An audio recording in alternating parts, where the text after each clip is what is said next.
Hi friends, ఛానలుకి స్వాగతం. Friends, కోర్టులో విడాకులకు సంబంధించి వాదోపవాదాలు జరుగుతున్నాయి. కాని అప్పుడే ఆ భార్య ఒక షరతు పెట్టింది. ఆ షరతు విని కోర్టులో ఉన్న అడ్వకేట్లు మరియు కోర్టులో ఉన్న జనంతో పాటు జడ్జిగారు కూడా షాక్ అయ్యారు. ఫ్రెండ్స్, ఢిల్లీలోని ఫ్యామిలీ కోర్టులో అనిత మరియు ఆమె భర్త రాజేష్ వారి కుటుంబ సభ్యులతో కలిసి వారి విడాకులు తీసుకోటానికి చివరి తేదీ కావటంతో కోర్టులో న్యాయమూర్తి ముందు నిలబడ్డారు. ఇక వెంటనే న్యాయమూర్తి విడాకులకు నువ్వు అంగీకరిస్తున్నావా అని రాజేష్ని అడుగుతాడు. దీంతో రాజేష్ మాట్లాడుతూ, సార్, నేను విడాకులకు అంగీకరిస్తున్నానని చెబుతాడు. ఇక వెంటనే జడ్జి కూడా సరే అని చెబుతూ ఆ తర్వాత తిరిగి అనితను ప్రశ్నిస్తూ, నువ్వు కూడా విడాకులకు అంగీకరిస్తున్నావా అనిత అని న్యాయమూర్తి అడుగుతాడు. అయితే అనిత మాట్లాడుతూ, నేను విడాకులకు అంగీకరిస్తున్నాను సార్, కాని అంతకంటే ముందు నాదొక చిన్న విన్నపం ఏంటంటే, నేను విడాకులు పొందే ముందు నా భర్తతో ఒక రాత్రి గడపాలని అనుకుంటున్నాను అని చెప్పింది. ఆ మాటలు విన్న జడ్జి కోపంగా, అనితా, నీ విడాకుల కేసు గత 4 ఏళ్లుగా కోర్టులోనే కొనసాగుతుందని నీకు తెలుసు కదా? చివరిసారి నేను మీకు 6 నెలల సమయం ఇచ్చి ఏం చెప్పానో గుర్తుందా? మీ ఇద్దరు కూడా ఈ 6 నెలలు సరిగ్గా ఆలోచించి నిర్ణయం తీసుకోమని చెప్పాను కదా? ఆ తర్వాత మీ విడాకులు ఫిక్స్ అయిపోయాయి. ఆ సమయంలో మీరొక నిర్ణయానికి రాకపోతే అప్పుడు నేను నా వైపు నుంచి నిర్ణయం చెప్పి దాన్ని మీరు తప్పనిసరిగా అంగీకరించాలని కూడా మీకు చెప్పాను కదా అని జడ్జి అనితతో కొంచెం గట్టిగానే మాట్లాడతాడు. కాని ఫ్రెండ్స్, జడ్జిగారు కూడా ఒక మనిషే కాబట్టి ఆయన కూడా ఒక ఆడపిల్లకి తండ్రై ఉంటాడు కదా. అందుకే ఆయన మళ్లీ మనసులో ఏమని ఆలోచించటం మొదలు పెడతాడంటే, ఎవరికి తెలుసు, ఒక్క రాత్రి కదా అనిత అడుగుతుంది. ఈ ఒక్క రాత్రిలో ఏదైనా మ్యాజిక్ జరిగి ఈ ఇద్దరు కూడా మళ్లీ కలిసి బతుకుతారేమో కదా. దీనివల్ల ఒక జంటను అనవసరంగా విడగొట్టాము అనే ఫీలింగ్ నాకు కూడా ఉండదు అనుకొని, సరే అనిత, నువ్వు కోరుకున్నట్టుగానే నువ్వు నీ భర్తతో ఒక రాత్రి అంతా గడపవచ్చు అని ఆ తర్వాత ఆయన రాజేష్ వైపు తిరిగి, రాజేష్, నీ భార్య కోరుకున్నట్లుగా నువ్వు ఆమెతో ఒక రాత్రి గడపాలి. అంటే ఈరోజు రాత్రి నుండి రేపు ఉదయం 7 వరకు మీ ఇద్దరూ కలిసే ఉండాలి. ఆ తర్వాత మీరిద్దరూ కలిసి రేపు ఉదయం 10 గంటలకు మళ్లీ కోర్టులో హాజరు కావాలి అని చెబుతాడు. ఇక రేపే మీకు కేసుకి సంబంధించి తుది నిర్ణయం కూడా తీసుకుందామని కూడా చెబుతాడు. ఇక అనిత తల్లిదండ్రులు వెంటనే జడ్జి ముందుకు వచ్చి అనితతో మాట్లాడుతూ, అమ్మా, నీకేమైనా మతిపోయిందా? ఈ టైంలో ఎందుకు ఇలాంటి నిర్ణయం తీసుకుంటున్నావని ఆమెకు నచ్చచెప్పే ప్రయత్నం చేస్తారు. దీంతో జడ్జి కూడా అనిత తల్లిదండ్రుల మాటలు విని, ఇన్ని రోజులు మీ కూతురు మీతోనే ఉంది కదా, ఇప్పుడు మీరు మీ అమ్మాయికి ఇలాంటి మాటలు చెప్పే ముందు కోర్టుకు రాకముందే ఆమెకు అన్నీ ఇలా వివరించి ఉంటే ఇప్పుడు మీ అమ్మాయి ఈ విధంగా మాట్లాడకుండా ఉండేది. దీంతో ఈరోజు నిర్ణయం కూడా మీ కూతురి చేతుల్లోనే ఉండేది కదా. కాని ఇప్పుడు తాను ఆల్రెడీ ఒక నిర్ణయం తీసేసుకుంది కాబట్టి తన జీవితాన్ని జీవించటానికి ఆమెకు అన్ని హక్కులు ఉన్నాయి. ఆమె కోరుకున్నట్లుగానే ఆమె ఈరోజు తన భర్తతో ఒక రాత్రి గడపవచ్చు. ఇందులో జోక్యం చేసుకోటానికి మీకు ఎలాంటి హక్కు లేదని చెబుతాడు. ఇక జడ్జిగారి మాటలు విన్న తర్వాత ఆమె తల్లిదండ్రులు కూడా మౌనంగా ఉండిపోయారు. ఇక ఆ తర్వాత అనిత కోర్టు నుంచి బయటకు వస్తుంది. ఆమె భర్త రాజేష్ కూడా కోర్టు నుండి బయటకు వచ్చాడు. దీంతో అనిత రాజేష్ దగ్గరికి వెళ్లి, జడ్జిగారు చెప్పింది మీకు గుర్తుంది కదా, ఈరోజు రాత్రి మనిద్దరం కలిసి గడపాలి, లేదంటే అది జడ్జిగారి ఆదేశాన్ని ఉల్లంఘించినట్లవుతుంది. దయచేసి ఇది గుర్తుపెట్టుకోండి అని చెబుతుంది. ఇక అనిత మాటలు విని రాజేష్ కూడా, సరే అయితే, కాని నేనైతే నిన్ను మా ఇంటికి మాత్రం తీసుకెళ్లను అని చెబుతాడు. దీంతో అనిత మాట్లాడుతూ, నేను కూడా మీ ఇంటికేమీ రానులే మహాప్రభో, ఎందుకంత భయం? కాకపోతే ఈరోజు రాత్రి మనం ఏదైనా హోటల్లో ఒక రూమ్ తీసుకుని ఉందామని చెబుతోంది. నేను ఏదైనా హోటల్లో రూమ్ బుక్ చేసి మీకు ఫోన్ చేస్తాను. ఏ హోటల్కి రావాలో చెబుతాను, మీరక్కడికి వచ్చేసేయండి అని చెబుతుంది. ఇక ఆ తర్వాత అనిత చెప్పిన విధంగానే ఒక మంచి హోటల్లో రూమ్ కూడా బుక్ చేసింది. ఆ తర్వాత తన భర్తకు ఫోన్ చేసి సాయంత్రం 7 గంటలకు హోటల్కి రమ్మని చెబుతోంది. ఇక రాజేష్ కూడా అనిత చెప్పిన విధంగానే 7 గంటలకి హోటల్కి చేరుకున్నాడు. ఆ తర్వాత ఆమె చెప్పిన గదిలోకి వెళ్లాడు. అయితే అప్పటికీ ఆ గదిలో అనిత లేదు. ఇక ఆమె కోసం ఎదురుచూస్తూ ఉన్నాడు. 20 నిమిషాల తర్వాత అనిత కొత్త పెళ్లి కూతురులాగా ఒక ఎర్రటి చీరలో అందంగా ముస్తాబై ఆ హోటల్ గదిలోకి ప్రవేశించింది. ఇక ఆమెను చూసిన వెంటనే రాజేష్ ఒక్కసారిగా తను పెళ్లి చేసుకున్న మొదటి రాత్రిని గుర్తు చేసుకున్నాడు. కాని మళ్లీ తన ముఖాన్ని మార్చేసుకుని ఎటువంటి ఫీలింగ్స్ లేనట్టుగా అనితని చూస్తూ ఉన్నాడు. ఎటువంటి ఫీలింగ్స్ పైకి కనిపించకుండా అనితని చూడకుండా తన ముఖాన్ని పక్కకు తిప్పుకున్నాడు. అయితే అనిత మాత్రం అతని పక్కకు వచ్చి కూర్చుంది. ఆ తర్వాత ఆమె తన భర్తతో, మీరు బాగానే ఉన్నారా అని అడిగింది. ఇక ఆమె మాటలు విని కూడా రాజేష్ ఎటువంటి సమాధానం చెప్పలేదు. దీంతో అనిత అతనికి మరికాస్త దగ్గరగా వచ్చి కూర్చుంటుంది. ఇక రాజేషేమో ఆమెకి సమాధానం చెప్పకపోగా ఆమెకు మరింత దూరంగా జరిగి ఒక పక్కకు కూర్చుంటాడు. ఆ తర్వాత అనిత అతని భుజం మీద చెయ్యి వేసి రొమాంటిక్గా అతని చెవిలో, ఈరోజు రాత్రంతా మీ ఇష్టం వచ్చినట్లుగా చేసుకోండి, మీరు ఏం కావాలన్నా చేసుకోవచ్చు, ఈరోజు మీరు ఏం చేసినా కూడా నేను కాదని చెప్పను అని చెప్పింది. అయితే అనిత చెప్పిన మాటలు విని రాజేష్ అతని చెవులకస్సలు ఏమీ వినపడినట్లుగానే ప్రవర్తించాడు. అతను నిర్జీవంగా అలాగే కూర్చుండిపోయాడు. కాని అనిత మాత్రం అందుకు భిన్నంగా ప్రవర్తిస్తూ ఉంది. ఆమె మంచి రొమాంటిక్ మూడ్లో రాజేష్తో మాట్లాడుతూ ఉంటుంది. కాని రాజేష్ మాత్రం ఆమెతో మాట్లాడటానికి ఏమాత్రం ఇష్టపడడు. దీంతో అనితానే చొరవ తీసుకుని రాజేష్ చేతులను తన చేతిలోకి తీసుకోటానికి ప్రయత్నిస్తుంది. ఇక అది చూసిన రాజేష్ వెంటనే లేచి నిలబడి ఆమెకి దూరంగా జరుగుతాడు. ఆ తర్వాత కోపంగా, ఇందుకోసమేనా నువ్వు ఈరోజు కోర్టులో జడ్జిగారి ముందు నాతో ఒక రాత్రి గడపాలని అన్నావు అని అడిగాడు. నువ్వు ఇలా ఆలోచిస్తున్నావని నాకు ముందే తెలిసి ఉంటే అసలు నేనిక్కడికి వచ్చి ఉండేవాణ్ణే కాదు. ఎందుకంటే నీతో సంబంధం పెట్టుకోవాలనే కోరిక నాకు ఏమాత్రం లేదు అని చెప్పాడు. అయితే రాజేష్ మాట్లాడిన మాటలన్నీ వింటూ కూడా అనితకు అస్సలు ఏమాత్రం కోపం రాదు. ఆమె పూర్తి ప్రశాంతంగా అతని మాటలన్నీ వింటుంది. బహుశా ఆమె కూడా మరేదో ఆలోచిస్తూ ఉండవచ్చు. ఇక ఆమె అతని వైపు చూసి చిరునవ్వు నవ్వుతూ, శ్రీవారు, ఈరోజు మీరు ఏం మాట్లాడినా కూడా నాకు నో ప్రాబ్లం అని చెప్పింది. ఎందుకంటే మీరు ఏం మాట్లాడినా కూడా ఇప్పటికి కూడా నేను మీ భార్యనే. ఈరోజు రాత్రికి మీకు నా మీద పూర్తి హక్కు ఉంది. మీరు నాతో మీ ఇష్టం వచ్చినట్లుగా గడపవచ్చు. మీరేం చేసినా కూడా నేను కాదు అని చెప్పను అని చెప్పింది. అయితే అనిత మాటలు విని రాజేష్కి మరింత కోపం వచ్చింది. వెంటనే అతను మాట్లాడుతూ, అసలు నీ ఉద్దేశం ఏంటి? నన్నిక్కడికి ఎందుకు రమ్మన్నావు? ఒక రాత్రి నాతో నువ్వు ఎందుకు కలిసి ఉండాలనుకుంటున్నావో నీ అసలు ఉద్దేశమేంటో డైరెక్ట్గా చెప్పు అని ప్రశ్నించాడు. నీకు సడన్ గా ఈరోజే నాతో టైం స్పెండ్ చేయాలని ఎందుకనిపించింది? ఈ 4 ఏళ్లలో నేను ఎన్నోసార్లు, అనితా నీ మనస్సు మార్చుకో, మనిద్దరం కలిసి ఉందామనితా, విడాకులు వద్దు అని నీకు ఎన్నోసార్లు చెప్పాను కదా. కాని ఈ 4 ఏళ్లలో నీకు ఎప్పుడూ కూడా నీ భర్తతో కలిసి ఉండాలనే కోరికే కలగలేదు. కాని ఈరోజు నువ్వు సడన్ గా ఇలాంటి నిర్ణయం ఎందుకు తీసుకున్నావు? ఈరోజు రాత్రి నాతో ఎందుకిలా ప్రవర్తిస్తున్నావు అని అడిగాడు. ఇక అతను మాట్లాడుతున్న అన్ని మాటలు విని అనిత అతను చెప్పిన మాటలకు సమాధానమిచ్చింది. ఆమె ఏమని చెప్పిందంటే, బహుశా మీరు మర్చిపోయి ఉంటారు, ఏ విషయాల వల్లైతే మనం విడాకులు పొందుతున్నామో మళ్ళీ మీరు అదేవిధంగా మాట్లాడుతున్నారు అని చెప్పింది. దీంతో రాజేష్ కోపంగా, అసలు ఈరోజు రాత్రి మనం ఎందుకు కలిసి ఉండాలి అని నువ్వు జడ్జిగారి ముందు చెప్పావో ఆ విషయం గురించి ముందు నాకు చెప్పు అన్నాడు. ఇక ఆ తర్వాత అనిత బాధగా మాట్లాడుతూ, గత 4 ఏళ్లుగా మన విడాకుల కేసు కోర్టులో నడుస్తూనే ఉంది.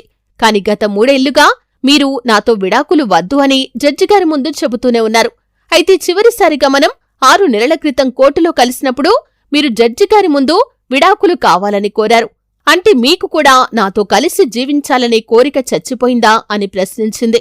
ఇక అనిత మాట్లాడిన మాటలన్నింటినీ మౌనంగా విన్న రాజేష్ ఆమెకు ఏమని సమాధానం చెప్పాడంటే, అనితా, బహుశా నువ్వు మర్చిపోయి ఉండవచ్చు, ఏ విషయాల వల్లైతే మనం విడాకులు పొందుతున్నామో ఆ విషయం గురించి నువ్వు ఎప్పుడూ కూడా నేను నీకు దగ్గరగా ఉండాలి, నీతో ప్రేమగా ఉండాలి అని అనుకున్నప్పుడల్లా నాతో ఈ విషయం మీదే గొడవ పడుతూ ఉంటావు.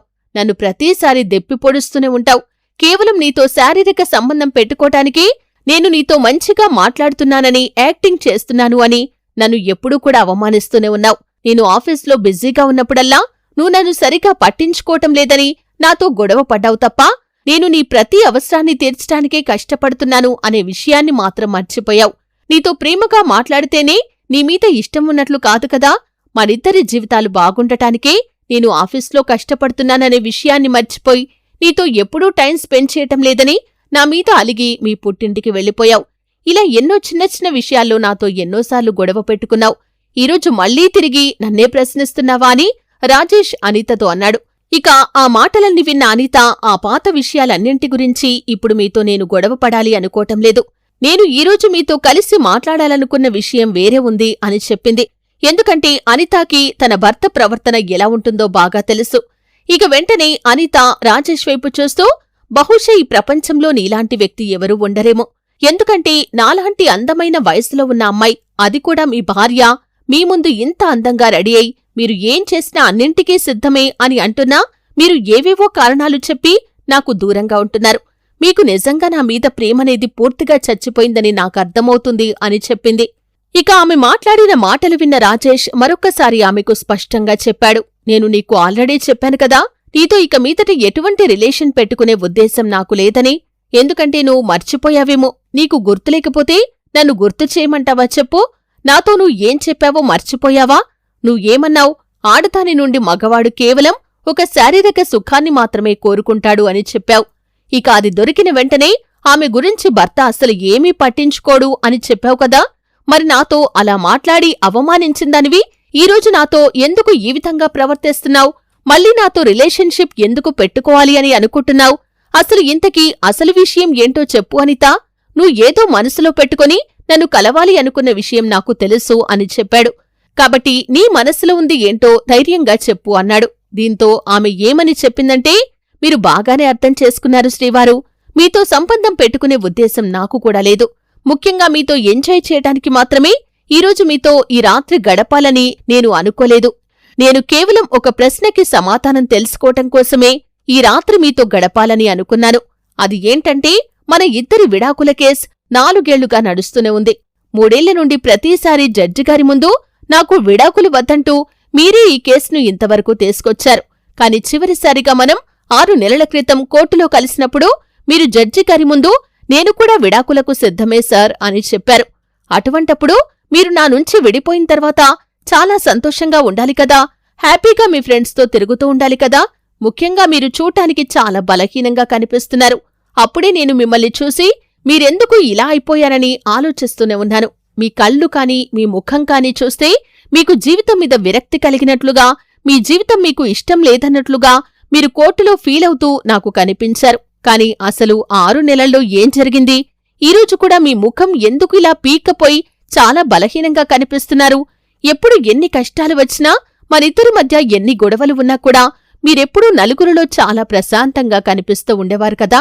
అలాంటి మీరు ఈ విధంగా ఎందుకు తయారయ్యారు? ఎందుకంటే మీరు ఎటువంటి సమస్యలు వచ్చినా పట్టించుకోకుండా చాలా ఆనందంగా ఉండే టైప్ మనిషి కదా. మనిద్దరి మధ్య ఏ గొడవ జరిగినా, ఏ వాదనలు జరిగినా ఎప్పుడూ నాతో పోటీపడి మరి వాదిస్తూ ఉండేవారు కదా. కాని ఈరోజు మీరు నాతో మాట్లాడటానికి కూడా ఎందుకు ఇష్టపడట్లేదు? దీనికి నేను సమాధానం తెలుసుకోవాలి అని అనుకుంటున్నాను. బహుశా మీరు కనుక నాకు నిజంగా నిజాయితీగా ఈరోజు సమాధానం కనుక చెప్పకపోతే నేను మీకు విడాకులు కూడా ఇవ్వను అని చెప్పింది. ఇక ఆమె మాటలు విన్న రాజేష్ కొంచెం ఆశ్చర్యపోయి ఏమని చెప్పాడంటే, నువ్వు నాకు విడాకులిచ్చినా ఇవ్వకపోయినా మరికొన్ని నెలల్లో లేదా 1 ఏడాదిలోపు నిన్ను వదిలేసి నేను పూర్తిగా దూరంగా వెళ్ళిపోతున్నాను. ఆ తర్వాత నువ్వు నా ముఖాన్ని చూడాలనుకున్నా కూడా చూడలేవు. నువ్వు కోరుకున్నా కూడా అది ఎప్పటికీ జరగదు అని చెప్పాడు. ఇక అతని మాటలు వింటూనే అనిత ఇలా అంది, ఇంతకీ మీరు ఏం మాట్లాడుతున్నారో నాకర్థం కావటం లేదు. కొంచెం అర్థమయ్యేలాగా చెబుతారా అని అడిగింది. అసలు విషయం ఏంటి? మన పెళ్లైనప్పటినుండి ఇప్పటివరకు కూడా మీ హృదయంలో ఏ రోజైనా సరే మీరు నిజంగా నన్ను ప్రేమించి ఉంటే ఈరోజు ఖచ్చితంగా మీరు అసలు నిజం ఏంటో ఖచ్చితంగా చెప్పి తీరాలి అని అడిగింది. దీంతో అనిత మాటలు విన్న రాజేష్ హృదయం కూడా కొంచెం కరిగింది.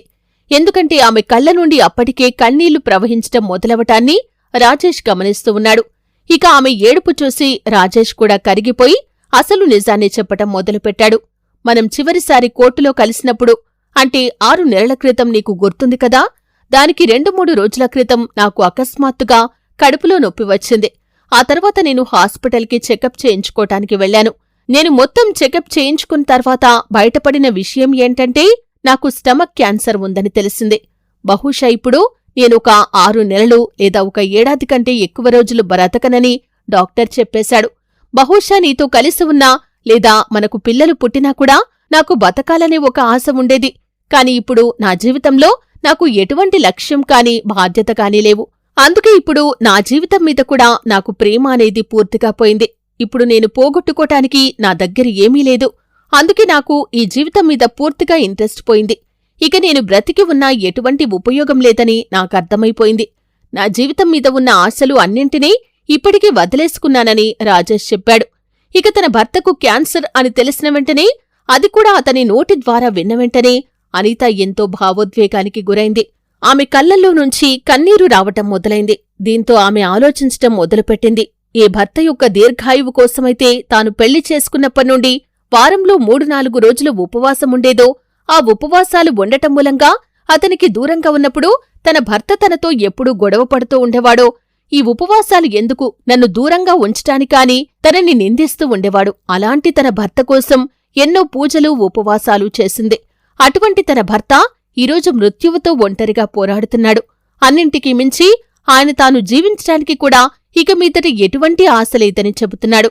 ఆయన పరిస్థితి గురించి తెలుసుకొని అనిత నిజంగా చాలా ఎమోషనల్ అయింది. ఇక ఆమె భావోద్వేగానికి గురై వెంటనే రాజేష్ని కౌగిలించుకుంది.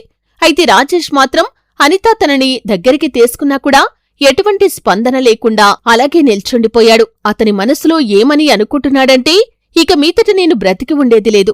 ఇప్పుడు కనుక నేను మళ్లీ అనితతో కొంచెం ప్రేమగా ఉన్నా కూడా మళ్లీ ఆమె మనస్సు మారి నాతో కలిసి ఉండాలని అనుకుంటే జీవితాంతం నన్ను మర్చిపోకుండా ఉండి అలాగే తన జీవితాన్ని కూడా పాడు చేసుకుంటుంది. అందుకే అనితతో నేను కొంచెం కఠినంగానే ప్రవర్తించాలని అనుకుంటాడు. అందుకే మళ్లీ రాజేష్ అనితను దూరంగా నెట్టి, అనిత, నువ్వు అడిగిందానికి సమాధానం నేను నీకు చెప్పాను కదా. నువ్వు ఏదైతే నా దగ్గర నుండి తెలుసుకోవాలనుకున్నావో ఆ పూర్తి విషయం నీకు అర్థమైంది కదా. నేను ఎందుకు బలహీనంగా ఉన్నానో కూడా నీతో చెప్పాను కదా. ఇక నాకు నీతో కలిసి ఉండే ఆసక్తి కూడా లేదు. ఇక నా జీవితంలో మళ్లీ నీతో కలిసి ఉండే అవకాశం కూడా రాకపోవచ్చు అని చెప్పాడు. ఇక నీకు నా పరిస్థితి అర్థమైంది కాబట్టి ఇక నేను వెళ్తున్నాను అని చెప్పాడు. దీంతో వెంటనే అనిత రాజేష్ చేతిని పట్టుకుని, నీకు జడ్జిగారి చెప్పిన మాటలు గుర్తులేవా? మీరు ఉదయం 7 గంటల వరకు నాతోనే ఉండాలి, ఆ తర్వాత మీ ఇష్టమని చెప్పింది. ఎందుకంటే రేపు ఉదయం 10 గంటలకు జడ్జి ముందు హాజరై మన వాంగ్మూలం ఇచ్చి మనిద్దరం కూడా విడాకులు పొందవచ్చు అని చెప్పింది. ఆ తర్వాత బహుశా నేను మళ్లీ మీతో ఈ జీవితంలో కలిసి ఉండకపోవచ్చేమో, మీకు కూడా మళ్లీ మరొక అవకాశం రాకపోవచ్చు. కాబట్టి నేను మీకు మళ్లీ చెబుతున్నాను, మీరు ఈరోజు రాత్రి నాతో ఎలా ఉండాలన్నా మీ ఇష్టం, నేను కాదనను అని చెప్పింది. అయితే అప్పటికే ఎంతో ఎమోషనల్గా మరియు అనారోగ్యంతో బాధపడుతున్న రాజేష్ మూడ్ మాత్రం అస్సలు బాగోలేదు. ఎందుకంటే అతను అప్పటికే మనసులో చాలా బాధపడుతూ ఉన్నాడు. అందుకే తనకు ఎంతో ఇష్టమైన తన భార్య తనని దగ్గరికి తీసుకోమని చెబుతూ ఉన్నా కూడా ఆమెని దూరంగా పెడుతూనే ఉన్నాడు. అంతకు మించి ఆమెతో మరే రిలేషన్ పెట్టుకుని ఆమె జీవితాన్ని కూడా మరింత బాధ పెట్టాలని అతను అనుకోవటం లేదు. ఇక ఆ తర్వాత వారిద్దరూ మంచం మీద ఒకరికి ఒకరు దూరంగా కూర్చున్నారు. ఇద్దరు కూడా వారి జీవితంలోని గత జ్ఞాపకాలను గుర్తు చేసుకున్నారు. తమ జీవితంలో జరిగిన ఎన్నో మధుర క్షణాలను గుర్తు చేసుకున్నారు. వారి పెళ్లైన తర్వాత వారు హ్యాపీగా ఉండి ప్రేమగా గడిపిన క్షణాల నుండి మొదలుకొని ఆ తర్వాత వారి జీవితంలో వచ్చిన చిన్న చిన్న గొడవలు, చివరికి వారు విడాకులు తీసుకుంటున్న కారణాలు అన్నింటి గురించి మాట్లాడుకుంటూ మళ్లీ నీదే తప్పు అంటూ ఇద్దరు కూడా మరొకసారి బాగా గొడవ పడతారు. ఇక గొడవ పడిన తర్వాత ఒకరిమీద ఒకరికి మళ్లీ కోపం అనేది వచ్చింది. ఇక వారి కోపం హద్దు దాటి అనిత ఒకవైపుకు తిరిగి పడుకుంటే రాజేష్ కూడా మరోవైపు తిరిగి పడుకున్నాడు. కాని ఆ ఇద్దరు కళ్ళు మూసుకుంటారు కాని మనసులో కొన్ని వేల ఆలోచనలతో సతమతమవుతూ ఉన్నారు. అటువంటి పరిస్థితుల్లో, అలాంటి వాతావరణంలో ఎవరికైనా ఎలా నిద్రపడుతుంది చెప్పండి? కాబట్టి ఇద్దరూ కూడా కళ్ళు మూసుకొని నిద్రపోవటానికి ప్రయత్నించి ఎప్పటికో నిద్రపోతారు. ఇక ఉదయం దాదాపు 7 గంటలకు అనిత ఫోన్లో అలారం మోగటంతో ఆమె లేచి తన భర్తను కూడా నిద్రలేపి, ఇక ఇప్పుడు మీరు వెళ్లే సమయం ఆసన్నమైంది అని చెప్పింది. ఇక వెంటనే రాజేష్ కూడా, అవును, ఈరోజు తర్వాత ఇక మీదట నువ్వు మళ్లీ నన్ను ఎప్పటికీ కలవకు, మనం విడాకులు కూడా తీసుకుందామని చెప్పాడు. దీంతో అనిత మాట్లాడుతూ, నేను మీకు మరొక గంట సమయం ఇవ్వాలనుకుంటున్నాను. మీ మనస్సు మార్చుకునే అవకాశం ఏమైనా ఉంటే చెప్పండి. మరింకేదైనా ఆలోచన ఉన్నా, నాతో కలిసి ఉండాలని అనుకుంటున్నా ఆలోచించి చెప్పండి అని చెప్పింది.